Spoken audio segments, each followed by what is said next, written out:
remember reflection coefficient? Be honest with me. How many tried the homework? At least took a shot at it. Here's the one thing I'm going to recommend. Even if we didn't get through all the material, try to read it, try to take a shot at the homework. And the reason is, the more exposure you have to that on a regular basis, the more you retain. But the real danger in this class is cramming on Thursday. People can do it for a while.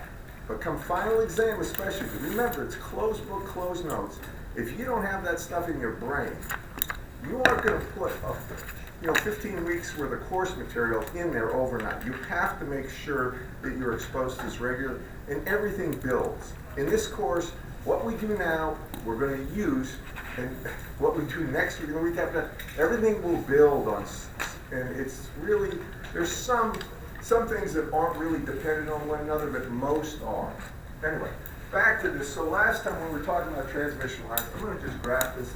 We talked about, and if you can't see this yellow, we had a load ZL, and we had a transmission line with characteristic impedance Z0, and we talked about, if this, always put the load at Z equals 0 here, and this would be actually like Z is minus Z in this direction. And then we have this, and if we're at a position Z, we know we have a certain current, I of Z, and a certain voltage, plus the minus V of Z. Is everybody I'm just trying to bring you back to where we left off. Now, last time I figured out what the reflection coefficient was, and that was the ratio of V0 minus to V0 plus. The symbol for this is gamma L, and this is called the reflection coefficient. All right? And that is equal to ZL minus Z0 over ZL plus Z0. Now, depending on what ZL is, it can have complex values.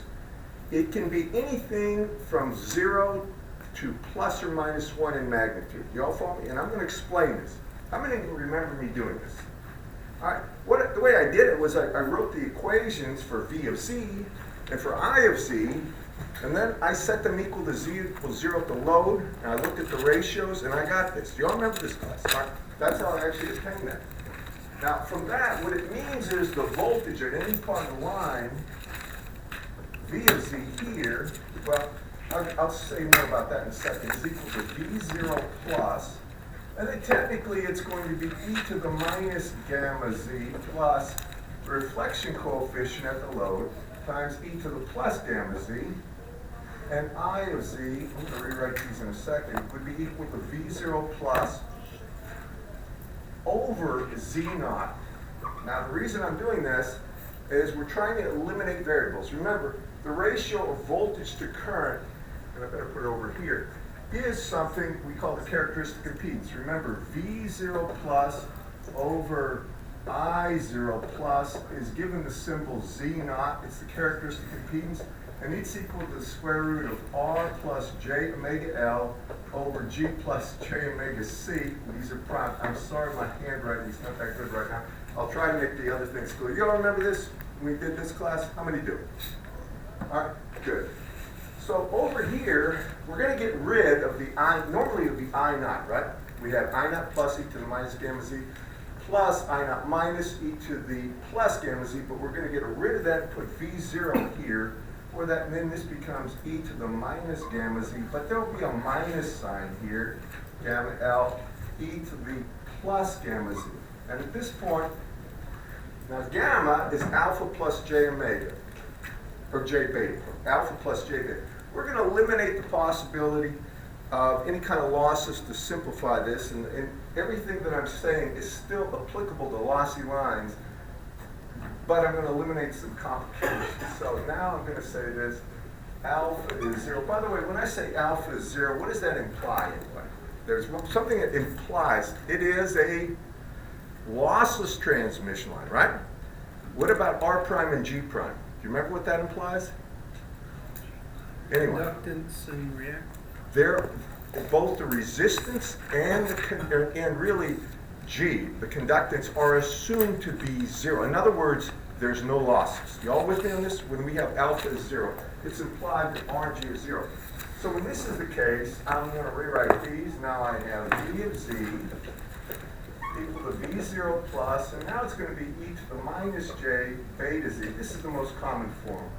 Plus the reflection coefficient at the load e to the gamma beta Z. And I have I of Z here equal to V0 plus over Z naught.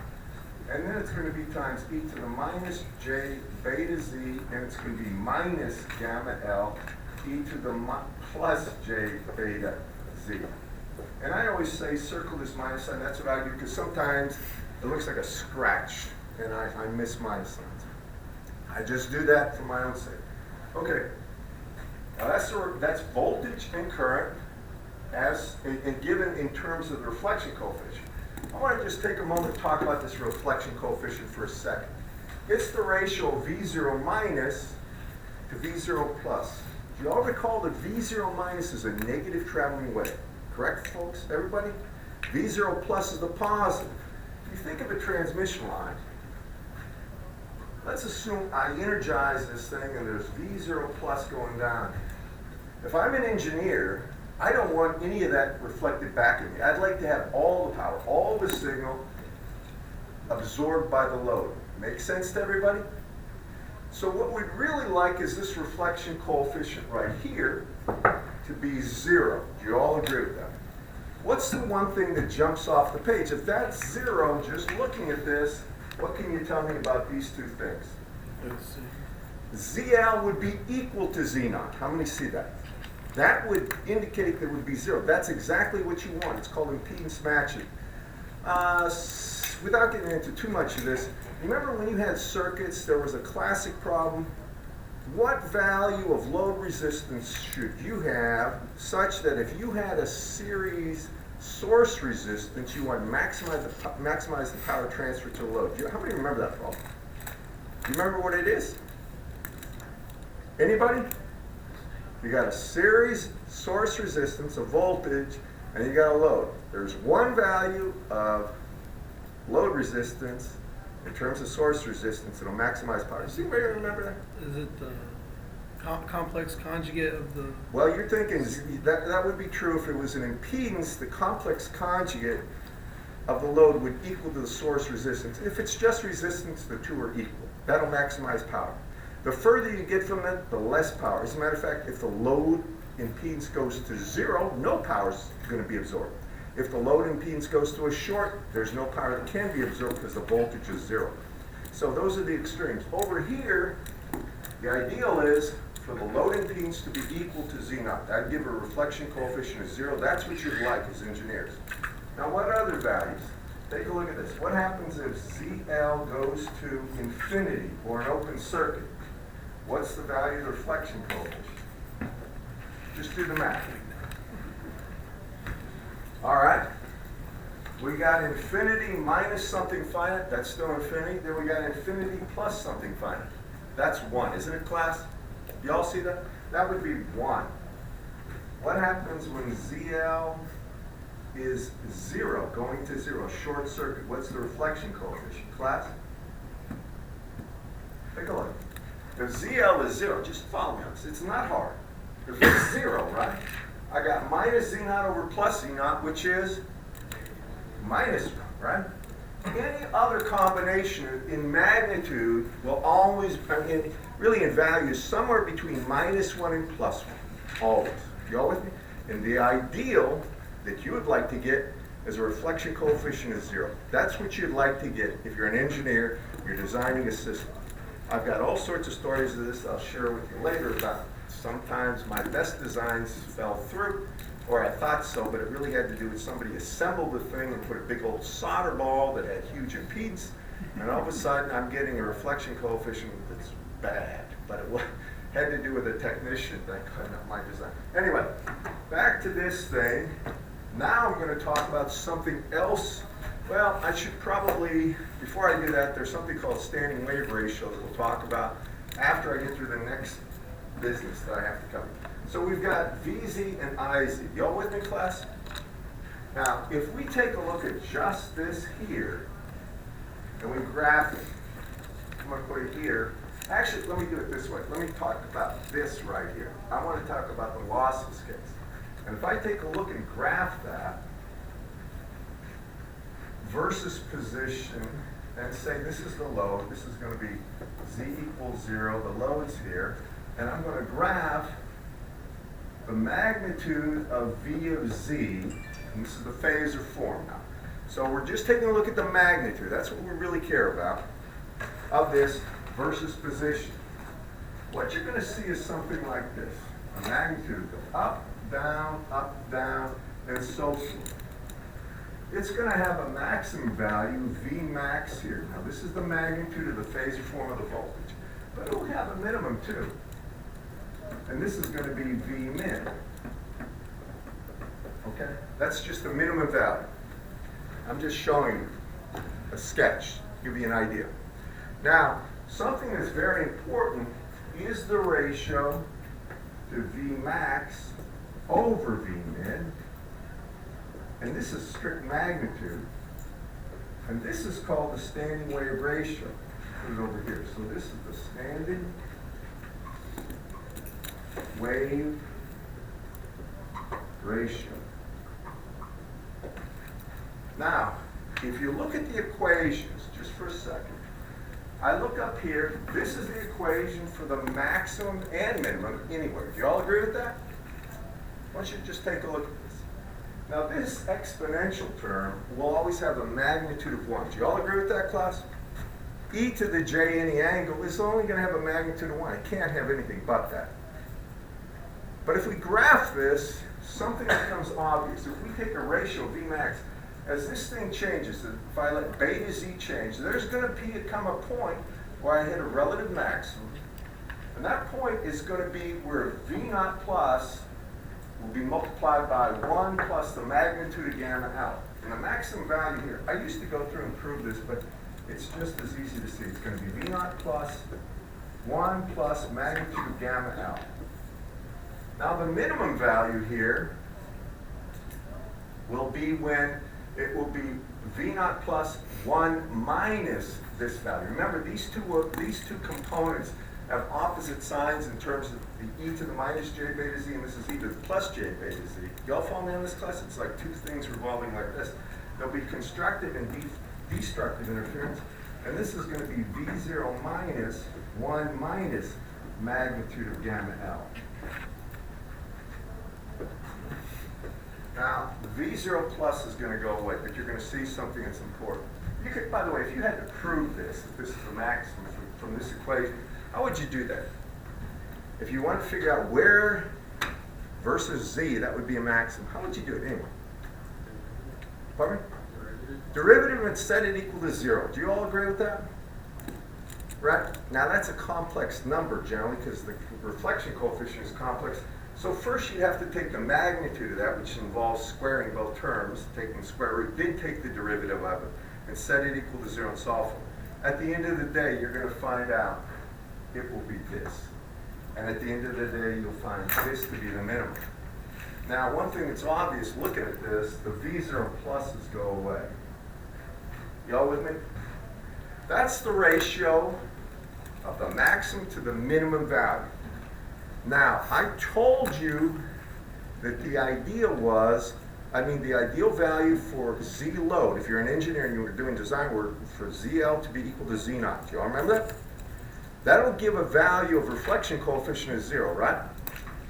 What would the value of the standing wave ratio be, right? And by the way, the symbol usually for this depends on whose book, but usually they'll put either VSWR or just SWR. It means standing wave ratio. The ratio of the voltage to the current standing wave ratio, the voltage standing wave ratio and the current standing wave ratio are the same. So it doesn't matter if you just call it VSR or standing wave ratio, just standing wave ratio. You all with me, class?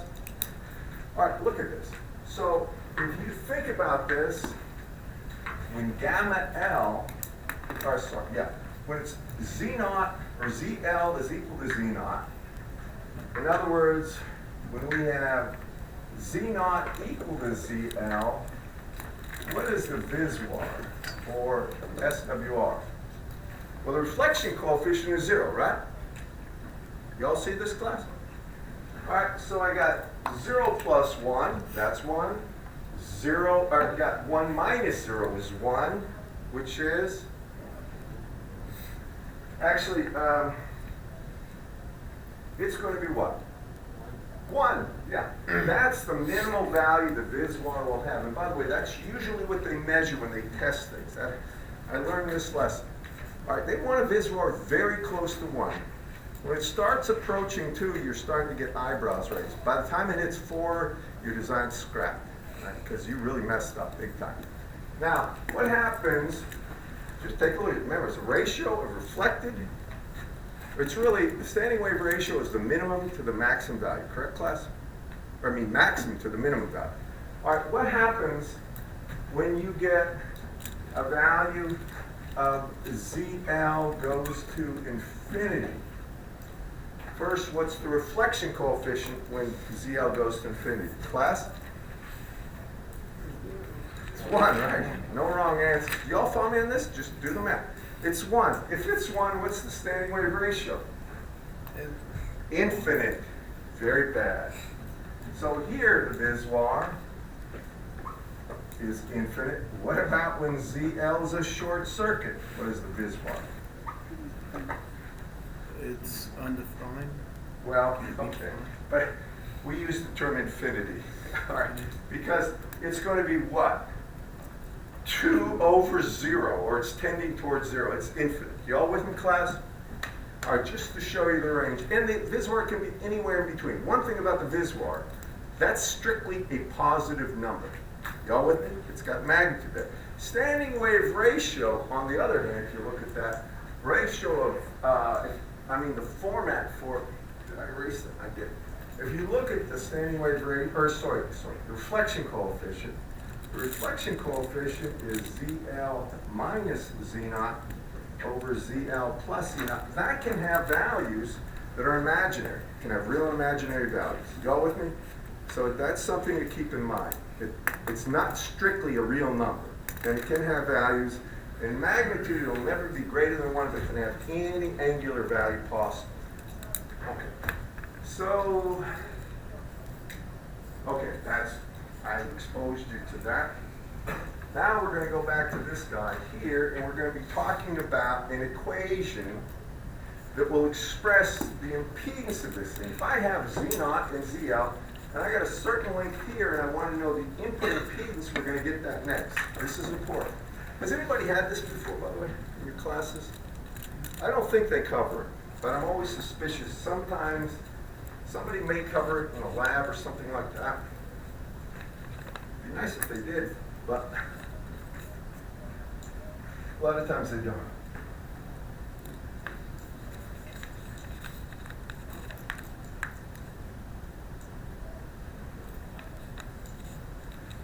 I think we have about, just under 2 weeks to the first football game. I think, home football. That's usually when this place turns into a different, it's like a new city. Everybody comes. So this is the characteristic impedance of Z naught. Now I'm going to talk about something here. This is going to be the length of the line. It's a positive value. I want you to note this. What I'm taking a look at is this. And I'm going to look right here at the actual input impedance, Z in here. This is an important concept, and I want to make sure you understand. So I've got a load there. It could be anything, 100 plus J50 ohms. Now I got a certain length of line, and I cut it, and I want to know what the input impedance is. We're going to get that. So remember, if that's Z0, I said the measurement for positive Z is this one. This is consistent with just about every book I know. The reason they choose the loaded Z equals 0 makes the math easy. So down here, this would be Z is equal to minus L. L is just the length of the transmission line. That's all it is. So when I look in here and I want the impedance, what I really want is I want the input impedance as a function of that length Z. What I really want is V of Z over I of Z. I'm going to write this down. I'll tell you, you can just watch and I'll tell you what to write down in a second. So my V of Z, of course, is V0 plus. Let's assume it's lossless too. It doesn't have to be lossless, but I'm going to say this. Nobody in his right mind is going to talk about a lossy transmission line equation to do this stuff, because if it's a lossy transmission line, it's a bad design. Implicitly, you got a problem. So it's V0 plus, and then it's going to be times e to the minus j beta z plus the reflection coefficient of the load times e to the j plus beta z. And I got to divide it by I, and I keep V naught there. So it's going to be V naught plus over Z naught. And the reason I'm doing this is because I don't want to write I there. I'm going to have to replace I with V naught over Z anyway. You all follow me? Then here, it becomes e to the minus j beta z, and then it's minus gamma L e to the plus j beta z. One thing you can see by looking at this, the V naughts cancel. You all agree with this? So I'm going to get rid of them. And the Z naught comes up here. Remember, that's the characteristic impedance of the line. Here, I want you to hear me. Now, that equation is absolutely correct. If we would put Z as minus L here, we would get the input impedance here. But it's a little awkward to work with if you look at that. You all agree with that? There's a lot of complex numbers, a lot of things we don't like. So if you expand these e to the j beta z terms into a cosine beta z plus j sine beta z, or minus j sine beta z, and you do the math on the whole thing, what you end up with after you simplify this is this. This you write down. You're going to find that z in, and now I'm going to make it a function of L. Remember, L minus z, you might say, is L, or z is minus L. And you put down all the things in there, and you get this. You find this is equal to z naught whole times zl plus j z naught times tangent of beta L. L is the length of the line now, over z naught. And it's going to be plus j zl tangent of beta L. This is on, and star this. Now, does anybody have your book here? Can you tell me what page this is on? Both of you two are looking at this. It's on page 51. 51? Anybody confirm that? If you got your books, I would circle this. Put a big star. This is important. This was not part of the proof. This is the answer, all right? Now, this is real important. You all with me, class, on this one? Now, next, what we do, so that's the input impedance at any distance L. And you can see it's a function of beta L, obviously. And now, the next thing we do is this. I'm going to leave that up here. I need a little more boards to replace this. Keep going on. And now I come over here to this thing. This you write down. Now I'm going to show you what's called the complete circuit. So I'm about to show you is the complete circuit.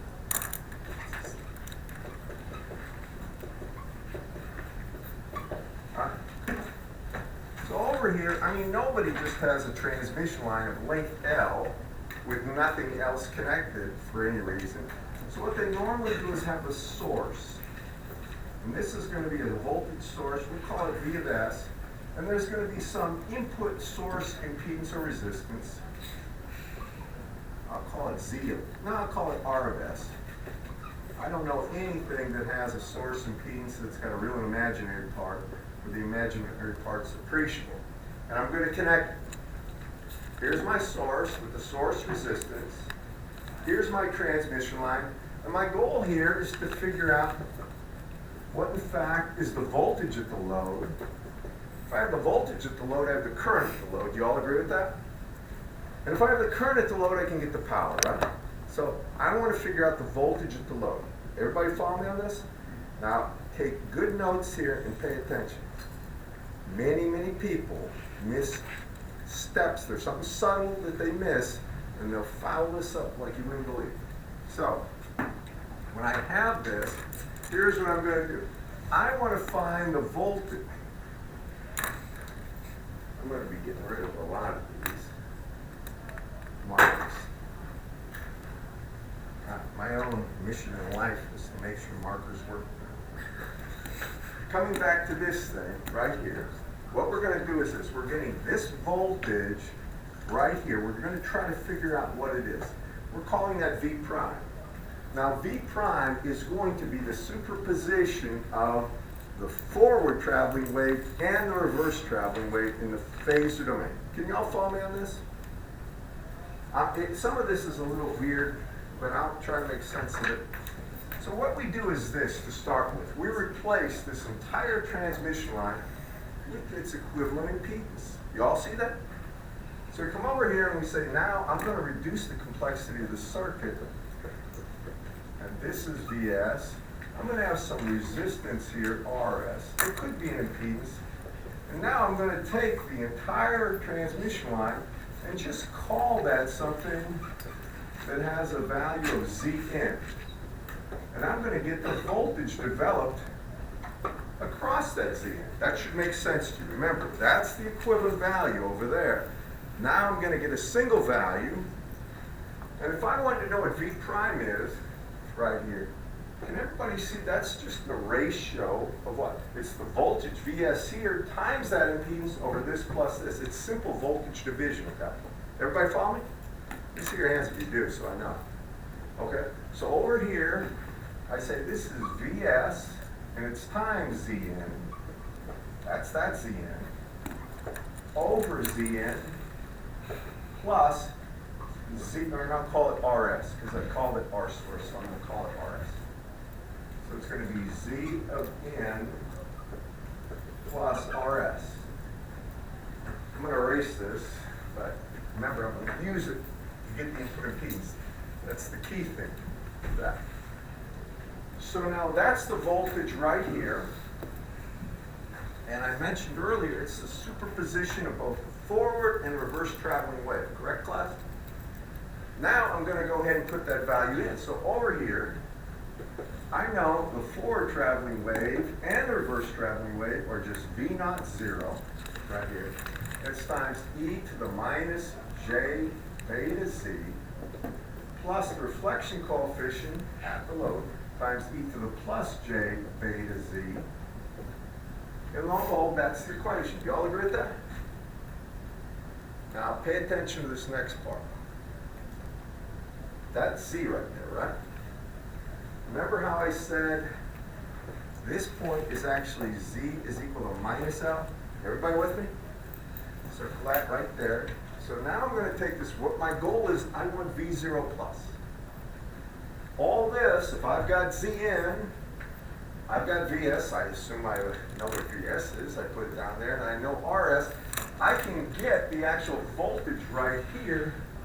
But I need V0 plus if I want to figure out the voltage at the load for the equations. Right? So I can say that if I go ahead and use this equation and I replace Z by minus L, you'll notice what happens. This becomes positive beta L, and this becomes minus beta L. Can you all see that, class? All right. Now, why did I do that? Well, I know the value of the voltage right here. By voltage division, I need V0 plus. So what happens? I see that V0 plus is equal to, and just take a look at this, it's going to be Vs times Zn over Zn plus Rs, right? And then I have to divide it by that complex number.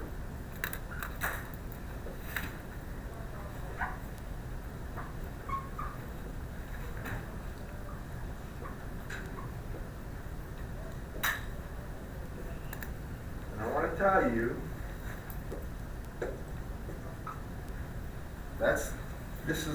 people make mistakes on this like you couldn't believe.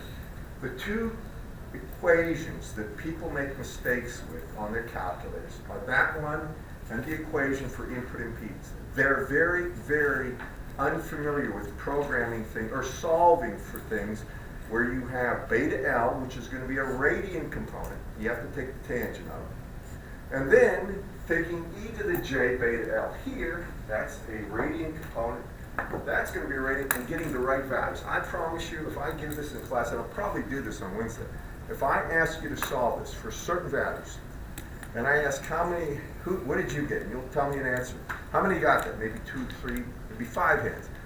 Another one, how many got that? And you'll see answers all over the place. I do this all the time, and it shows people how they need to learn how to use their calculators for these kind of complex, these equations with complex numbers and with radians. You're used to it in degrees, aren't you, basically?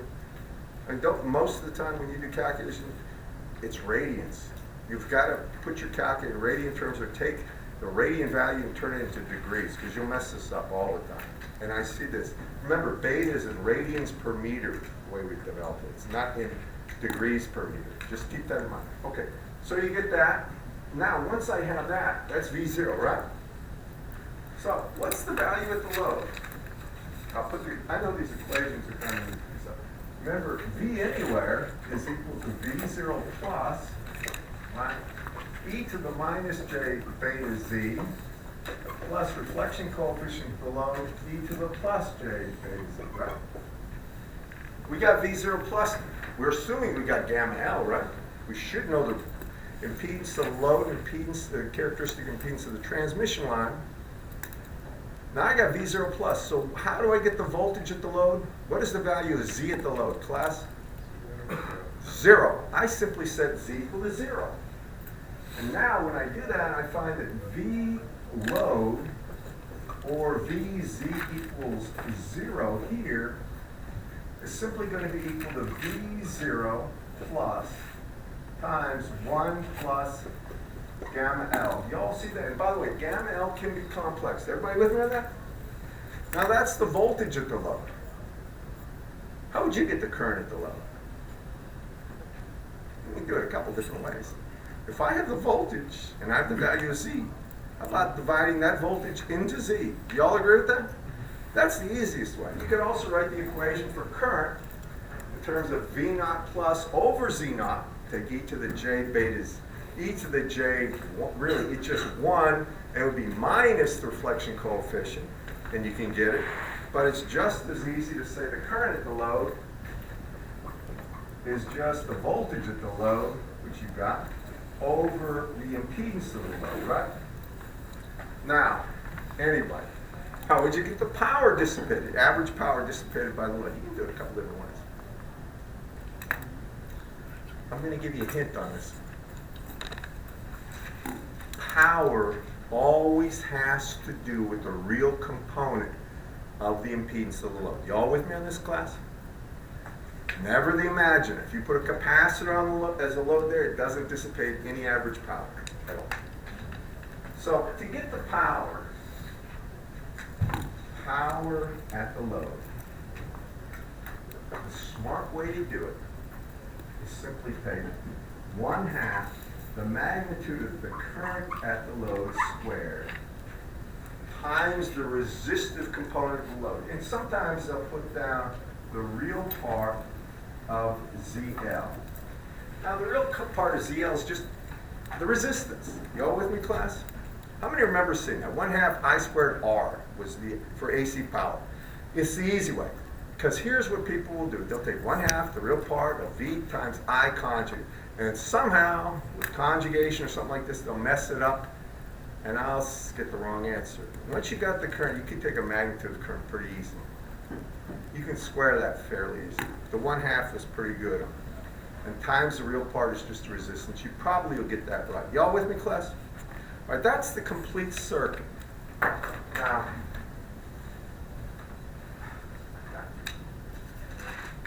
okay, now I'd like to do some problems. Does anybody have a problem they want me to do? Talk about it. Let me erase this. You take a look. If you got something you want me to do, I'll be happy to do it. That, or I'll pick one, but I prefer you do. If people have questions. Can you do example 2.3 in the textbook? Absolutely. Give me 1 second, and I will.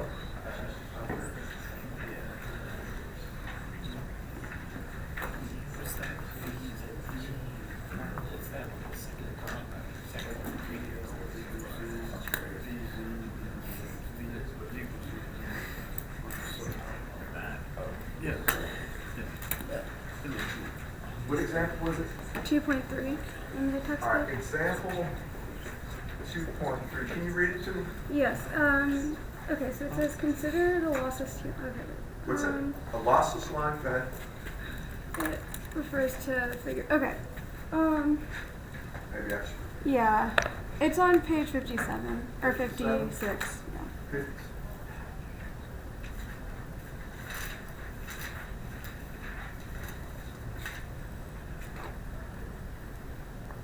Alright, you want to find the voltage across, this is exactly what I thought. Thank you.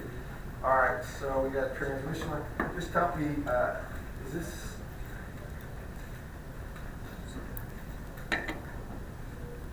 Alright, so we got 25 ohm source. Help me out here, guys. I've got a source voltage here. Give me the value. It's 10 cosine omega t plus 30. Omega t Yeah. plus 30 degrees? Okay. Yes. And volts, and what's this, the resistance? 25, right? Yeah, 25 ohms. Alright, and then give me the length of the line here. It's lambda over 4. Is what? Lambda over 4.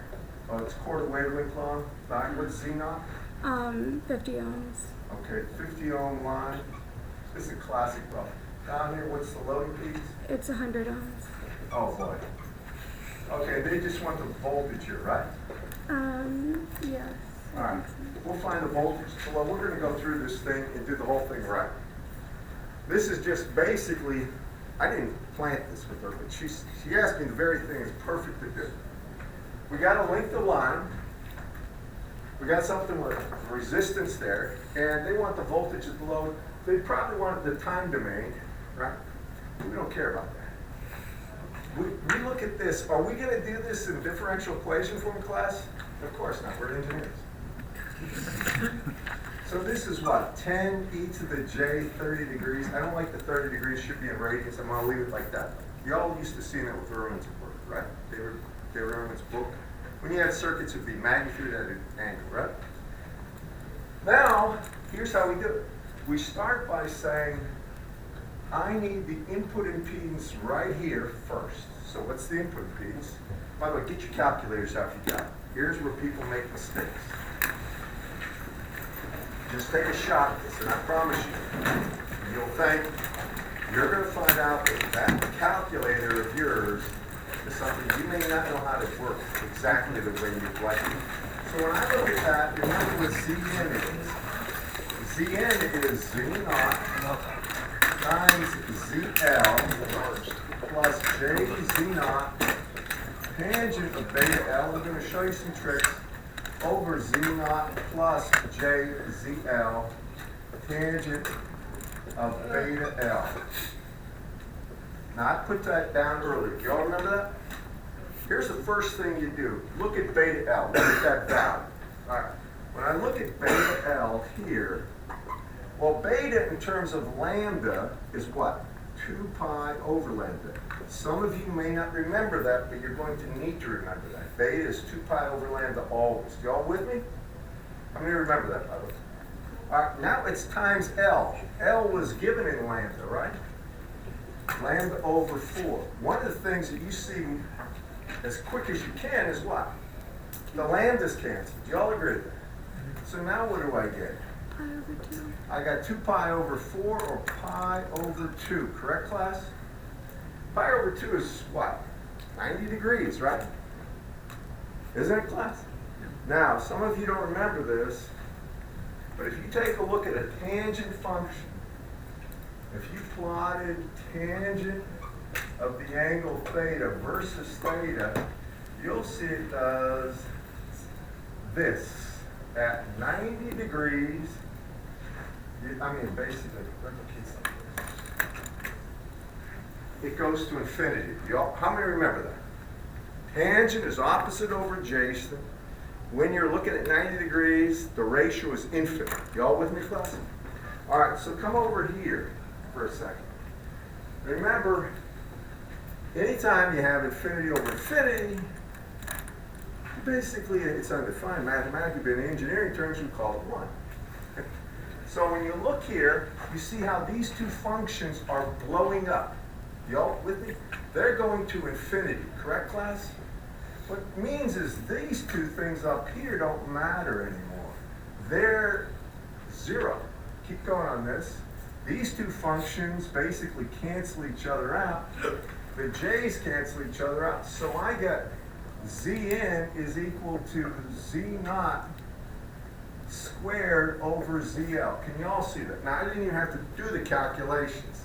I was hoping there was a calculation in here, but don't worry about it. Here's what people do in the calculus. They punch all these numbers in, and they get something that says indeterminate, or can't do it, or error, or something. You got to look at that and see what's going on. With me? All right, now, over here, Z naught is what? 100. I got 100 squared over 50. What's that? It's 10 to the 4th over 50 is the input impedance. You with me? What is that value? Isn't that right? Oh, sorry. I'm sorry. My bad. This is 50, so it's going to be 50 squared. Z naught is 50 over 100. So what is that? Is that 25? Or not? Is 25 ohms? Anybody? 25 ohms? Do you agree? All right, look. I got 5 times 10 squared, so it's 25. Yeah, that's 25 ohms. Y'all agree with this, class? All right, that means the input impedance for this right here is 25 ohms. I'm going to draw the circuit, the equivalent circuit. I hope this answers your question. It's a perfect problem. I wish there was a little more calculation with that tangent function there. So now when I look at this, my circuit, here's my source right here, which is 10 at an angle 30 degrees. And e to the j 30 degrees volts. I got a source resistance of 25 ohms. And then I have an input impedance that's strict real 25 ohms, right? And I want to find this value, plus to minus of V prime. Do y'all follow me on this? I'm working a little quick. But I just replaced the entire transmission line with some equivalent impedance. By the way, is that correct? Is that what he has in his book? The 25 ohms? Yes. Are you with me, class?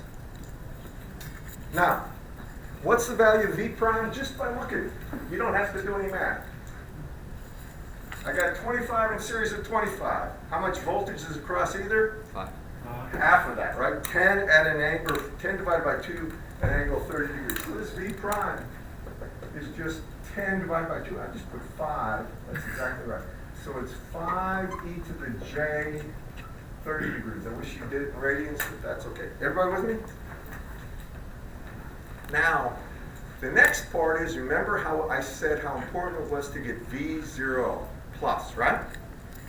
So that's our V prime. That's equal to V0 plus times E. Now remember here, what's going to happen, it's normally e to the minus j beta z, but we are at beta z, or we're at z equals minus L. And you all remember when I did this, the beta L here was pi over 2. You all see this? All right, so in this, normally, maybe I should write this out first. This is normally e to the minus j beta z plus the reflection coefficient below e to the j beta z. Just bear with me here. Well, let's get the reflection coefficient right now, too. What's the reflection coefficient going to be for this? Well, technically it's what? ZL minus Z naught over ZL plus Z naught, correct? You're just writing down the equation. I always say, when I think about reflection coefficients, it's the impedance you're going into minus the impedance you came from over the sum. That's the way I always think of it. You always look at the one you're going into first. So for this one, I'm going into 100 minus the impedance I came from is 50 over the sum of the two is 150, right? So my reflection coefficient is this is what, 50 over 150, or it's going to be 1/3. Y'all agree with that? I don't mean to move this fast, but I'm trying to finish this thought right here. So now I have the reflection coefficient is going to be 1/3. Here's the thing though, the beta z term here, right? Because z is minus L, this is going to become positive. Y'all with me? So this is positive right here. I'll write it down. This is going to be V0 plus, and it's going to be e to the j pi over 2, plus the reflection coefficient, which is 1/3, e to the minus j pi over 2.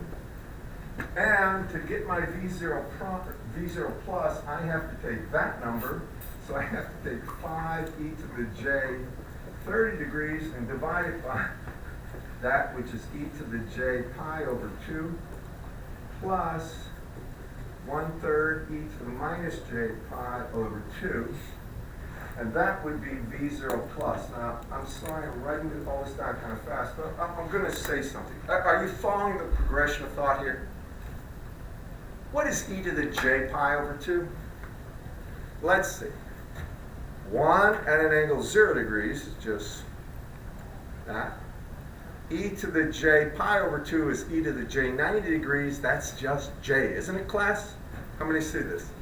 So I'm going to put down just j here. You can use your calculators to do this if you have. So that's j. What's this one? E to the minus j pi over 2 is minus j. Do you all agree with that? Right? I mean, you can put them, you don't need to though. Just minus j 1/3. Now, what do you notice happening there? What is j minus 1/3 j? 2/3 j, correct. 2/3 j. All right, now look. So now I have 5 over e to the j 30 degrees over 2/3 j. You know that's going to be what? Invert that, we get what? 15 over 2, right? 15 over 2. 1 over j is minus j. And at this point, it really doesn't matter how you do this. I have to multiply this by e to the j 30 degrees. What is minus j? 1 at an angle of minus 90 degrees. Do you agree with that, class? Can you all follow me when I'm doing? I'm trying to finish this thing up because so it's 1 at an angle of minus 90 degrees times e to the j 30 degrees is going to be 1 at an angle of minus 60 degrees. Isn't it, class? I'm going to just write that in there. So now I have e to the minus j 60 degrees as my voltage V0 prime. Does he have something like that? Okay, you all with me? Now I need to find the voltage at the load. Don't forget to divide 15 by 2. I forgot 2. I'm sorry about that. It's 7.5. This is divided by 2. My bad. All right. Now I need to find the voltage at the load. So remember this equation here. Just listen to me. We'll finish it. When I want the voltage at the load, the only thing I do is like z equals 0. And I find out, he's got it in there, I can say voltage at the load is going to be my V0 plus, which is that thing. So it's going to be 7.5 e to the minus j 60 degrees. And then it's going to be 1 plus the reflection coefficient, which is 1/3. So 1 plus 1/3 times that, or it's 4/3 times that. Is that the answer he has? It would be 10 e to the negative j 60. Or equates, or yeah. What's that? You're asking me for the answer. It's 10 e to the does he negative have j that? 60. Yeah. All right, now, He does. I want to just tell you that that problem, the one thing that will kill you on that one is that you got to recognize the tangent functions are going to hit asymptotically go to infinity. And if you try to do this in your calculator, you foul it up. I just warn you about that. I'll give you a bunch of problems. On Wednesday, do me one favor. I gave you I sent you a Smith chart. Did everybody get that? If you didn't get it, see me after class. Please print out 4 or 5, maybe more copies of that. Bring a good compass and bring a straight edge and something, sharp pencils and stuff like this, because we're going to do Smith charts. And I'll warn you about Smith charts. I'll go through it with you. But if you missed the lectures on Smith chart, you might really get confused. I'm going to send you some stuff. This lady does it. I don't know. She's at Colorado State. Excellent discussion about this. I'll send it to you, the links and stuff. Did y'all understand today? Sorry I didn't get through more problems. I will try my darndest. All right. So, can